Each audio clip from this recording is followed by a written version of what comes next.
As Três Idades da Vida Interior, tomo 2, terceira parte, da página 174 até 178. Resposta a uma dificuldade. Alguém objetou que essa explicação tradicional, ainda que apoiada pelos mais ilustres mestres, demonstra apenas uma diferença de grau e não de natureza. Portanto, o caráter verdadeiramente novo da oração infusa não teria, segundo essa objeção, uma explicação satisfatória. A essa objeção respondemos que há, de fato, uma diferença específica, e não apenas de grau, entre os dons do Espírito Santo e as virtudes infusas. A regularidade de nossos atos não é a mesma quando estão ou não estão sob a direção da inspiração especial do Espírito Santo.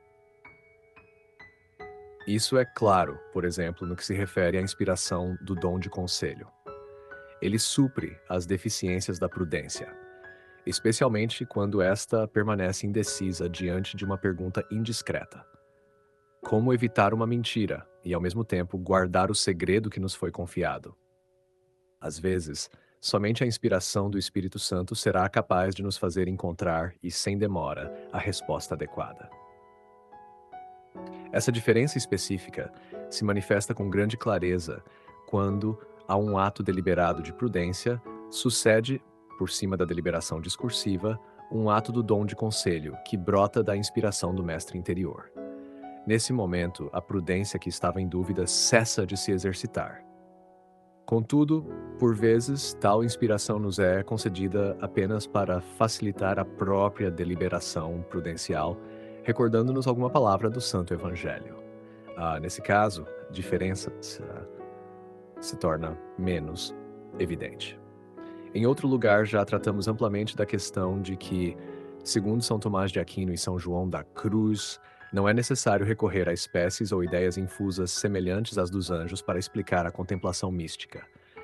Basta a luz infusa, chamada de iluminação especial, e a inspiração do Espírito Santo, que cresce continuamente nas almas generosas que unem o amor da cruz com a docilidade ao mestre interior. Assim, a fé vai se tornando cada vez mais viva e mais saborosa. Também não é necessário recorrer à luz profética, pois a luz dos dons é suficiente. É o que São Tomás afirma claramente ao falar da contemplação infusa no estado de Adão antes do pecado e em nós depois. Na obra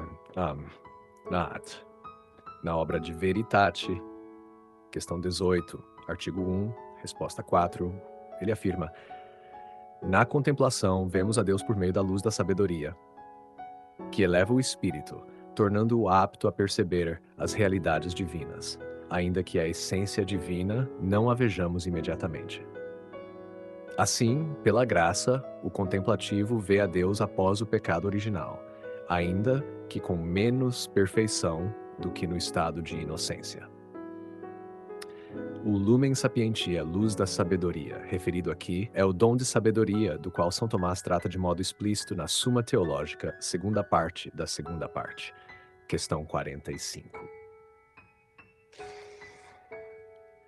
Não há razão para considerar essa luz como uma iluminação distinta daquela para a qual o próprio dom nos dispõe a receber.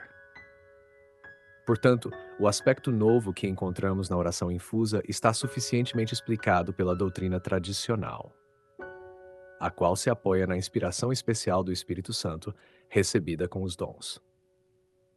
Isso é confirmado pela doutrina de São Tomás.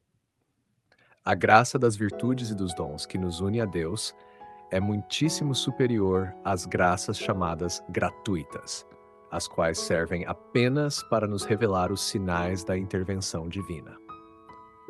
A união íntima com Deus que habita em nós está acima de todos esses sinais, que a ela estão subordinados.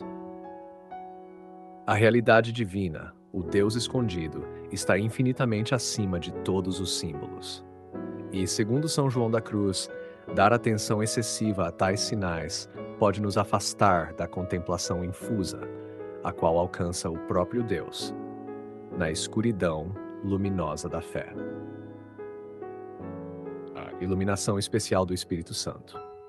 A propósito dessa questão, transcrevemos a seguir uma carta enviada em janeiro de 1937 pelo padre Litard, da Congregação do Espírito Santo, ao diretor da revista La Vie Spirituelle, com o intuito de esclarecer sua visão pessoal sobre o assunto.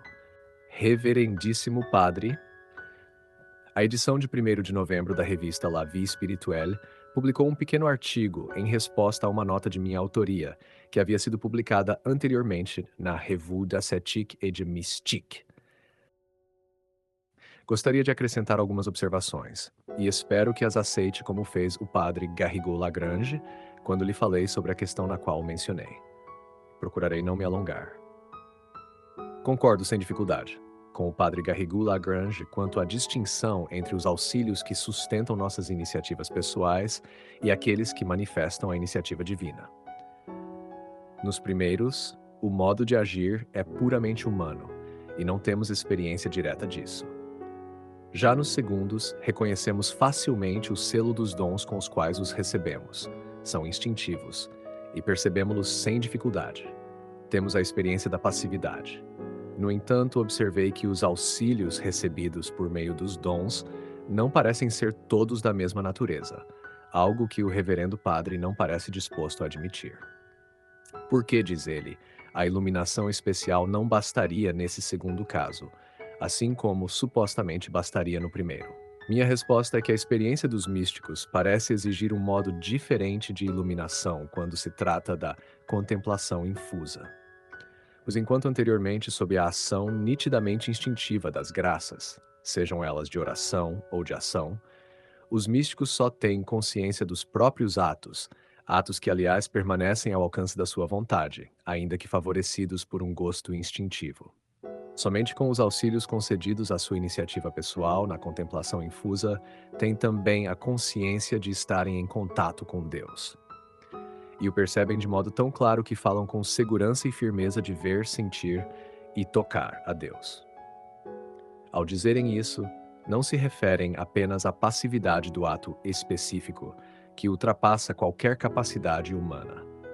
Por isso, afirmamos que tais atos são duplamente infusos e sobrenaturais. E é nesse ponto que esses bem-aventurados privilegiados falam de uma experiência claramente nova, diferente de todas as outras, como se fossem introduzidos em um novo mundo. Aquilo que antes sabiam pela fé, começam agora a saborear na fé. Trata-se evidentemente dos dons que os preparam para receber tais graças, uma vez que, por sua natureza, como o reverendo padre admite com boa vontade, são hábitos receptivos e não operativos, como são as virtudes. Não seria necessário, além disso, e mesmo fora da contemplação infusa indistinta, admitir certos auxílios de natureza diversa para a contemplação infusa distinta, que exige espécies infusas e a torna extraordinária. Deus é rico e manifesta sua riqueza por meio de generosidades de diversas espécies. Admito com alegria, junto ao reverendo padre, que as transições são divinamente suaves, insinuações quase imperceptíveis no início, e cuja natureza permanece como distante, envolta em mistério, tornando-se palpável apenas muito lentamente. Acaso não é assim em todas as obras de Deus? Se na natureza não é fácil dizer onde termina uma cor e começa a seguinte, por que nos surpreenderíamos com nossa ignorância ao tratar das operações da graça? A iluminação especial proveniente do dom da sabedoria é suficiente para a contemplação infusa. A questão levantada aqui pelo padre Litard já havíamos respondido nas páginas anteriores. Acrescentamos agora as seguintes observações. Primeiro, para explicar aquilo que se apresenta como novo na contemplação infusa, recordemos a diferença específica entre os dons do Espírito Santo e as virtudes cristãs. Enfatizemos este ponto. Os dons nos dispõem a receber a inspiração especial do Espírito Santo, que, acima de toda deliberação de ação discursiva, nos move a atos infusos, aos quais não poderíamos chegar por iniciativa própria, nem mesmo com o auxílio da graça atual cooperante. De modo que, como já dissemos anteriormente, há uma diferença notável, uma diferença que é maior do que a simples diferença de grau, entre o fato de a barca avançar à força dos remos ou o de ela ser impulsionada por um vento favorável. Ainda que às vezes a brisa venha a favorecer o esforço dos remos, sem, no entanto, torná-los totalmente inúteis.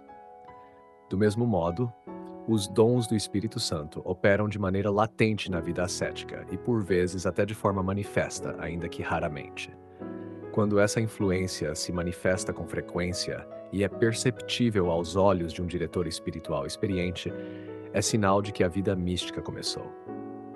Ela pode ser discernida com facilidade por meio dos 3 sinais indicados por São João da Cruz a respeito da purificação passiva dos sentidos, pela qual, segundo ele, se inicia a contemplação infusa.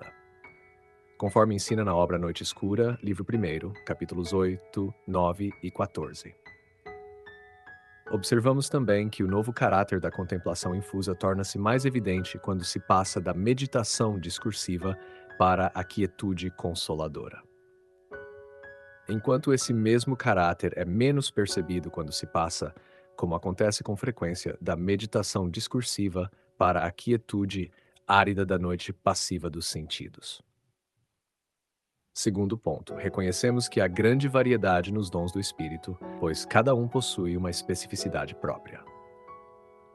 Por exemplo, entre os dons intelectuais, o dom de conselho supre as imperfeições da prudência, mesmo da prudência infusa. O dom de ciência, que frequentemente se manifesta na aridez da noite dos sentidos, ensina-nos tanto a nulidade das criaturas e a gravidade do pecado, como também o simbolismo das coisas sensíveis em relação às realidades divinas. O dom de inteligência concede-nos uma penetração especial nas verdades da fé, sobretudo durante a noite do Espírito, ainda que acompanhada de grande aridez espiritual. Por fim, o dom de sabedoria comunica-nos um conhecimento quase experimental da presença de Deus em nossa alma, mediante um afeto filial e um amor infuso que o próprio Deus nos inspira por esse dom. Terceiro ponto. Temos frequentemente observado que em certas almas místicas, os dons intelectuais, até mesmo o de sabedoria, atuam não de maneira brilhante, como se vê nos grandes contemplativos, mas sim como uma luz difusa. Ainda assim, essa luz é de grande valor, pois ilumina do alto todas as coisas, especialmente a nossa conduta e o bem que devemos realizar para com os outros. Um exemplo claro disso é a vida apostólica de São Vicente de Paulo. Quarto ponto. De maneira alguma admitimos que o mesmo hábito, como o de sabedoria, esteja ordenado a atos de naturezas distintas, de tal modo que o modo ordinário de certos atos possa estar ordenado ao modo extraordinário de outros. Caso contrário, a unidade do hábito seria destruída. Já tratamos amplamente deste tema na revista La Vie Spirituelle, em 1º de outubro do ano de 1933, e também neste mesmo tratado, tomo 1º, páginas 90 até 93. Não é o caso de repetir tudo aqui. Basta dizer que São Tomás de Aquino afirma, sem dúvida, que o mesmo dom, por exemplo, de sabedoria, possui atos muito diversos, tanto nesta vida quanto no céu. Mas o modo terreno, vivido nas obscuridades da fé, está essencialmente ordenado ao modo celeste, que se realizará na clareza da visão beatífica. Assim se preserva a unidade do hábito, o que não seria possível de outro modo. Os dons do Espírito Santo nos dispõem a receber uma inspiração especial para uma ação determinada, a qual possui um objeto formal específico que distingue um dom do outro. Segundo São Tomás, por meio dos dons, somos mais passivos do que ativos. Cada dom é, por essência, um habitus receptivus, isto é, uma disposição receptiva, ordenado a uma ação específica, e não a ações de natureza diversa. Por isso, a contemplação a qual se ordena o dom de sabedoria merece, por sua própria natureza, o nome de contemplação infusa, pois não somos capazes de alcançá-la pelos nossos próprios esforços. Ela requer absolutamente uma iluminação do Espírito Santo, que só podemos receber como a terra recebe a chuva tão desejada. Não falamos aqui dos fenômenos mais ou menos extraordinários que acompanham acidentalmente a contemplação infusa, nem da influência às vezes simultânea de certas graças grátis. Não falamos aqui dos fenômenos extraordinários, mas daquilo que é essencialmente necessário para a contemplação infusa, a qual possui muitos graus, desde a noite passiva dos sentidos até a união transformante. Para evitar confusões, todas as questões devem ser cuidadosamente distinguidas umas das outras. Feita essa distinção, sustentamos que, segundo São Tomás de Aquino e São João da Cruz, a atualização plena e normal do dom de sabedoria merece com propriedade o nome de contemplação infusa. E sem essa contemplação, não se pode dizer que haja uma plena atualização normal desse dom. Não cremos que algum tomista possa negar tal proposição. Quinto, também já demonstramos extensamente na obra Perfeição Cristã e Contemplação, sétima edição, tomo 2, páginas de 152 até 155, que, segundo São Tomás e São João da Cruz, a contemplação infusa não requer espécies ou ideias infusas, mas unicamente a luz infusa dos dons de inteligência e de sabedoria, ou seja, a iluminação especial que nos dispõe a recebê-la. Respondendo ao padre Littard, La Vie Spirituelle, novembro de 1936, página 203 e seguintes, mostramos que os textos de São Tomás acerca do conhecimento místico de Adão antes do pecado não permitem afirmar mais do que isso. O Lumen Sapientia é de que ele fala em De Veritate, questão 18, artigo 1, resposta à quarta objeção, é certamente a luz infusa do dom de sabedoria, sobre a qual ele trata expressamente na Suma Teológica, segunda seção da segunda parte, questão 45. Além disso, o próprio padre Littard afirma em sua carta, ao descrever essa experiência totalmente nova dos místicos, uma experiência que os introduz em um mundo novo, que aquilo que já conheciam pela fé, começam agora a saborear pela fé. Ora, é precisamente isso que constitui o conhecimento quase experimental, que, segundo São Tomás, procede do dom de sabedoria e torna a fé saborosa. Existem nesses gostos espirituais tão variados nos consolos sensíveis diversos graus, desde a contemplação infusa inicial da noite passiva dos sentidos até a união transformante.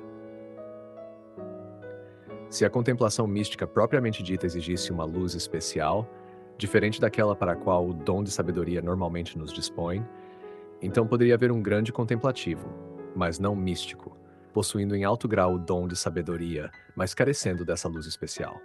E, inversamente, poderia haver um místico sem o exercício eminente dos dons do Espírito Santo, dotado apenas de uma luz carismática, o que nos faria pensar mais nas graças grátis data do que na verdadeira contemplação. Sexto, há cerca de 20 anos dedicamos-nos a escrever sobre essas questões, e temos notado que, em geral, aqueles que se aderem à doutrina que consideramos tradicional são, sobretudo, os que possuem experiência da contemplação infusa. Muitos dos que a rejeitam confessam não possuir essa experiência, mas tentam imaginá-la por meio de leituras, perguntando-se sobre o significado das expressões usadas pelos místicos: ver Deus, sentir Deus, tocar Deus. Certamente não se trata aqui de uma visão imediata de Deus, tal como ele é, mas, como diz São Tomás, de um conhecimento quase experimental de Deus no amor infuso que ele mesmo inspira em nós. O padre Littard, ao dizer em sua carta, de modo quase incidental, prescindindo do gosto instintivo, acaba por reconhecer que tal gosto não está em nosso poder produzi-lo, mas trata-se de algo infuso. Seria este um assunto a ser tratado levianamente? Não é precisamente ele que lhe dá fundamento para escrever na mesma carta. Os felizes privilegiados falam de uma experiência claramente nova, distinta das demais, que os introduz em um mundo novo. Aquilo que sabiam pela fé começam a saborear pela fé. Ora, é esse exatamente o efeito próprio do dom de sabedoria, segundo São Tomás, ao citar o conhecido versículo: Provai e vede como o Senhor é bom. Livro dos Salmos, capítulo 33, versículo 9. Sétimo, o padre Littard considera que os mestres da vida espiritual apenas estabeleceram princípios gerais, deixando-nos a tarefa de precisá-los com o tempo, como ocorre no progresso da teologia ética ou moral. Mas cremos que os mestres, como São Tomás de Aquino, São João da Cruz e São Francisco de Sales, nos deixaram muito mais do que simples princípios gerais. Estamos ainda longe de ter aproveitado em profundidade os tesouros contidos em suas obras sobre essas questões tão elevadas. Antes de nos dedicarmos à tarefa de completá-las, devemos procurar compreendê-las bem. O autor da Noite Escura e da Chama Viva de Amor foi particularmente diligente em esclarecer tudo o que diz respeito à contemplação infusa, aos seus diversos graus e o que ela representa, seja no contexto da purificação passiva, seja fora dela. Para poder aprofundar e completar São João da Cruz nessas questões tão sublimes, seria necessário possuir uma grande experiência dessas realidades, aliada a um conhecimento profundo da teologia. O verdadeiro progresso neste campo é algo muito elevado e, geralmente, não é alcançado por aqueles que se propõem conscientemente a isso, mas sim por aqueles a quem é concedido realizá-lo, como foi o caso de São João da Cruz. Ainda nos falta muito para penetrar e compreender plenamente aquilo que o santo escreveu, e devemos evitar qualquer interpretação demasiado material, pois isso reduziria consideravelmente a profundidade de seu pensamento. Devemos retornar sem cessar à definição da contemplação infusa dada por São João da Cruz na Noite Escura, livro 2, capítulo 18. A contemplação é ciência de amor, a qual, como dissemos, é conhecimento amoroso infundido de Deus. Ora, nessa definição não se menciona a intuição direta e imediata dos dons sobrenaturais da graça e das virtudes infusas. Tal intuição, aliás, nos daria a certeza de estarmos em estado de graça, mesmo antes de alcançar a união transformadora. Por todas essas razões, mantemos aqui o que já dissemos nesta terceira parte da presente obra, no capítulo 31, parágrafo 4, a respeito da natureza íntima da contemplação infusa, e o fazemos de forma mais ampla na obra Perfeição Cristã e Contemplação, capítulo 4, artigos 3, 4, 5, 5 e 6. Notas explicativas. 1. A objeção apresentada no início refere-se à distinção entre os graus da vida espiritual. Alguns teólogos questionam se a oração infusa representa apenas um aumento de intensidade ou se trata de uma realidade espiritual inteiramente nova. 2. O autor responde afirmando que existe uma diferença específica, e não apenas de grau, entre os dons do Espírito Santo e as virtudes infusas. Enquanto as virtudes operam segundo a razão iluminada pela fé, os dons operam por uma inspiração direta do Espírito Santo. 3. O dom de conselho, por exemplo, pode suprir as limitações da prudência humana, especialmente diante de dilemas morais complexos. Essa ação é reconhecida como algo que excede o alcance natural da razão. 4. A distinção entre virtude e dom se torna evidente quando, após uma deliberação prudencial, o Espírito Santo inspira diretamente uma resposta segura e imediata, que transcende o raciocínio discursivo. 5. Sobre a contemplação mística, o texto afirma que, segundo São Tomás de Aquino e São João da Cruz, não é necessário imaginar espécies ou ideias infusas como as dos anjos. Basta a luz infusa, ou seja, uma iluminação sobrenatural que conduz a alma à contemplação das coisas divinas. 6.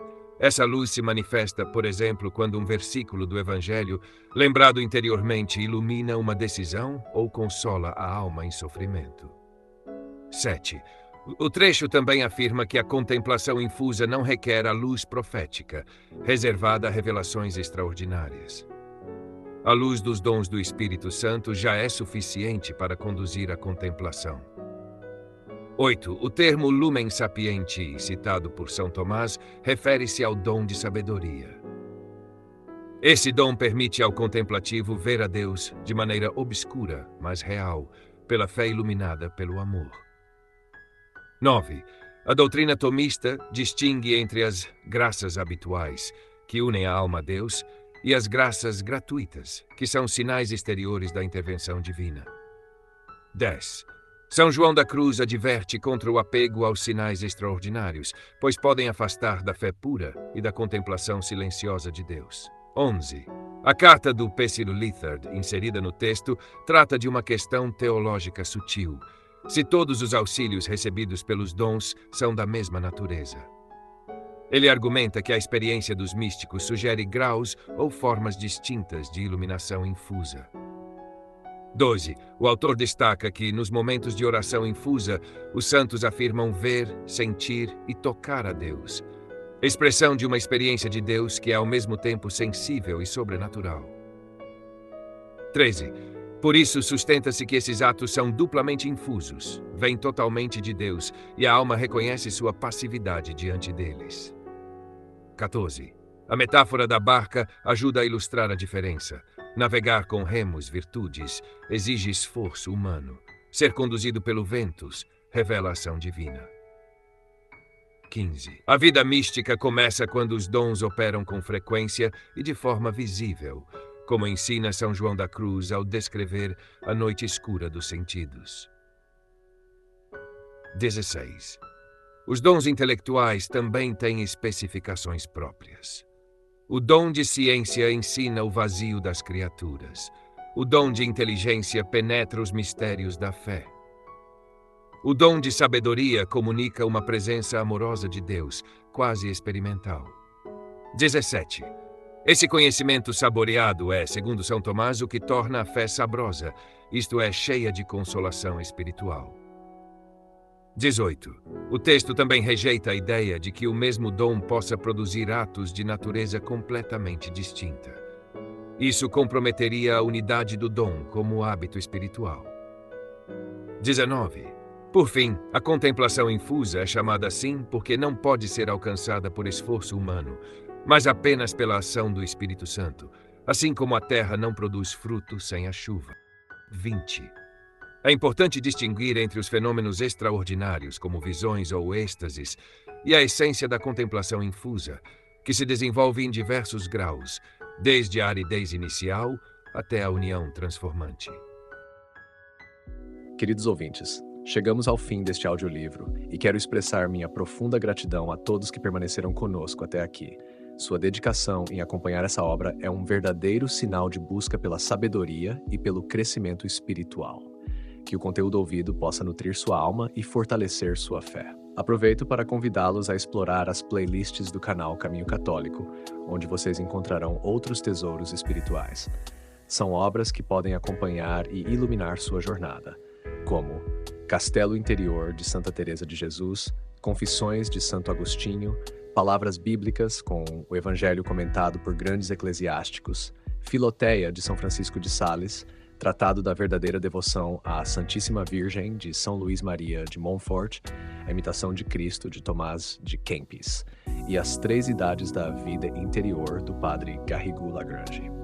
Cada uma dessas obras oferece um caminho profundo de reflexão e conversão, e espero que possam encontrar nelas a mesma riqueza espiritual que proporcionaram a tantas gerações. Nosso canal está sempre aberto para quem deseja aprender e crescer na fé. Continue nos acompanhando e compartilhando essa jornada espiritual. Mais uma vez, obrigado por sua presença e que Deus abençoe a todos.